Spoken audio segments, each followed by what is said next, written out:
స్పాట్కి వెళ్ళారు కదా, ఇప్పుడు ఆ తల్లి, ఆ కుటుంబం, తర్వాత ఆ అన్నదమ్ములు ఏం ఎక్స్పెక్ట్ చేస్తున్నారు?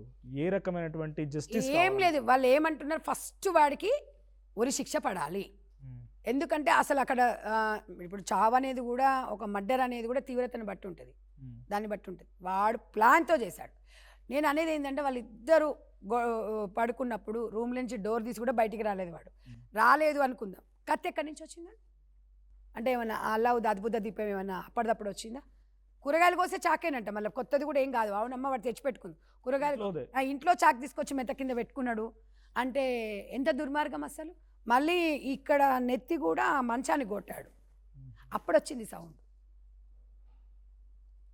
అప్పుడు ఏం చేశాడు, ఇక కింద పడేశాడు, రెండు మంచాల మధ్యలోకి వెళ్ళి తీసి కింద పడేశాడు. ఉమ్, ఆ అమ్మాయి కొంచెము నాకు తెలిసి మత్తు ఇయ్యకుంటే మాత్రం ఆ అమ్మాయి బతికేది. అరవడము అదో ఏదో, కానీ ఏదేమున్నా అమ్మాయిలు సున్నితంగా ఉంటారు. ఇప్పుడు అబ్బాయిలంతా స్ట్రాంగ్ ఎక్కడ ఉంటారు చెప్పండి? ఆ మూమెంట్లో భార్యాభర్తలు అనుకున్న అమ్మ ఎవరు ఊహిస్తాను చెప్పండి మనోజ్ గారు?